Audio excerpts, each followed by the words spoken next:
8 billion, a number too large to fathom, the number of humans on this planet. And all 8 billion humans are slightly different from one another. Being human can be summed up on a spectrum from needing sustenance to following certain morals. But what does being human mean?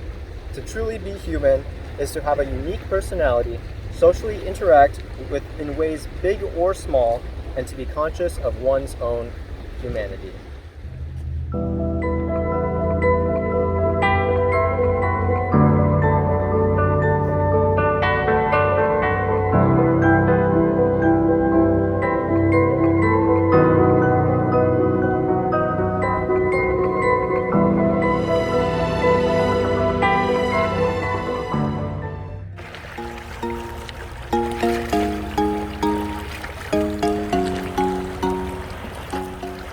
To be human is to have a unique yet fundamentally comprehensible personality.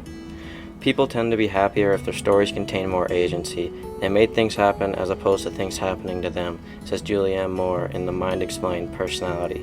This quote is explaining how the things people do in their lives is what shapes their personality, opposed to other circumstances creating their personality for them. Personalities become unique because each human is different and each human does different things with their lives.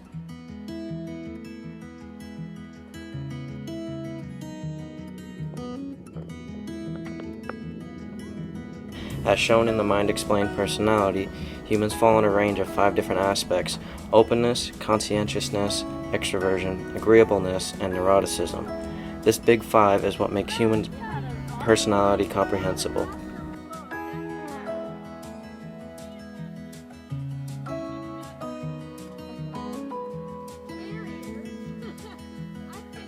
Someone may have high openness and low extroversion, which is quite easy to understand on the Big 5 scale.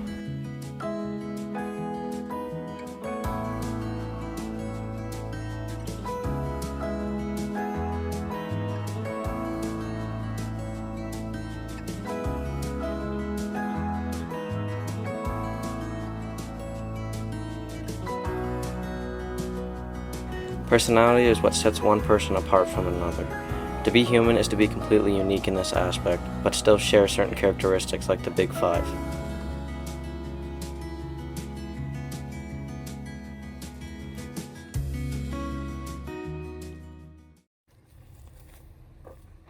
The human species is not an independent one. Before we are even born, we are interacting with our mothers. We, as a species, are constantly feeding off of our connection to others.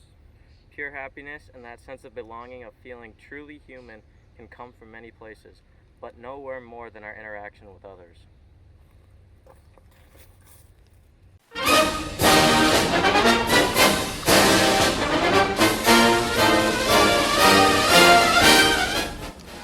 Chris McCandless from John Krakauer's novel Into the Wild grew up in a family environment where humans became associated with pain.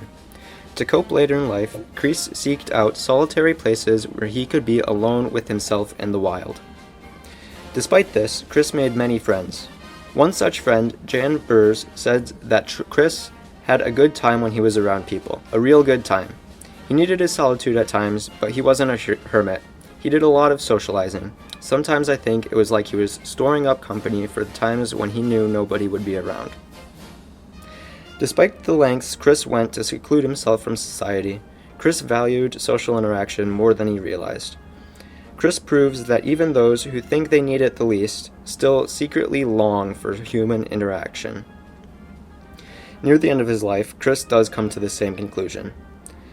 On July 2nd, Chris McCandless finished reading Tolstoy's Family Happiness, having marked several passages that moved him.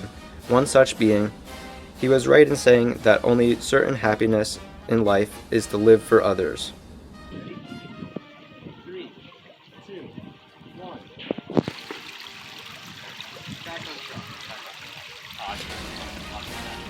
Creator of the Humans of New York project, Brandon Stanton takes Chris's sentiment to heart. This project was originally just a way for Stanton to photograph the best aspects of New York, but in an interview later, however, he states, "Now that Humans of New York has become more about storytelling in addition to the photography, I look for people that I'm able to talk to." While the Humans of New York website is just as much about sharing stories to people around the world, It is also how photographer Brandon Stanton gets his own share of social interaction. While Brandon dedicates his life's work to social interaction, some of his subjects do so, but in less prominent ways. Fellow photographer Lawrence Wilkes tells Brandon, "Normally I choose solitary people to photograph. Sometimes I'll approach them, but more likely than not, I'll shoot uninvited. But even when I don't ask permission, I feel closer to that person." Unlike Stanton, Wilkes interacts with other people quietly and briefly, but nonetheless, it gives his life meaning.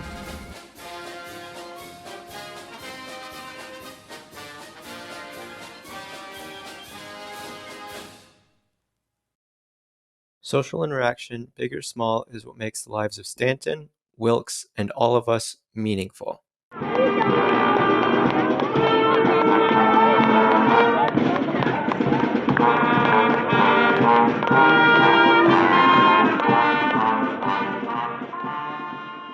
We've looked at personality and how being human means to be unique. We've also discussed how social interaction gives the lives of humans a sense of meaning and pure happiness.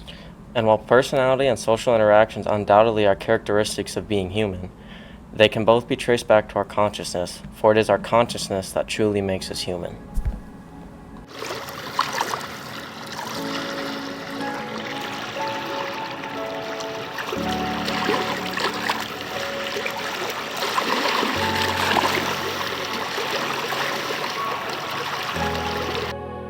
In a speech at a TED conference, philosopher John Searle presents what he calls a common-sense definition of consciousness. He states, "Consciousness consists of all those states of feeling or sentience or awareness. It begins in the morning when you wake up from a dreamless sleep, and it goes all day until you fall asleep or die or otherwise become unconscious." While lifestyles differ from human to human, Searle connects his ideas to every human. Everyone wakes up and falls asleep. John Searle implies that consciousness is as fundamentally human as sleeping is. Later in his speech, he references Enlightenment thinker René Descartes to further prove the existence and impact of consciousness. Descartes may have made a lot of mistakes, but he was right about this: you cannot doubt the existence of your own consciousness. Descartes' famous quote, "I think therefore I am," says that we are conscious because we think we are. Humans are human because we are conscious at our contrariety to other animals. We are human because we say we are human. No other species can say the same.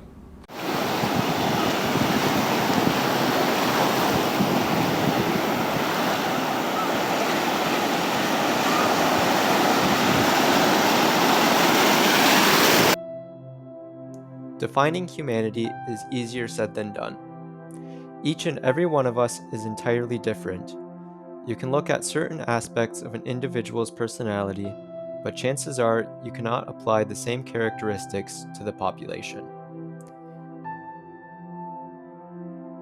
It is this, our uniqueness paired with a shared desire for interacting with each other and a common form of conscientiousness that sets us humans apart from every other species.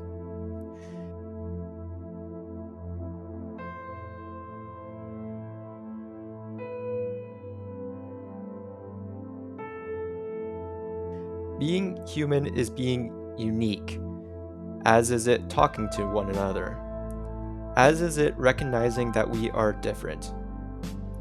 These, in turn, are what make us different. They're what we call human.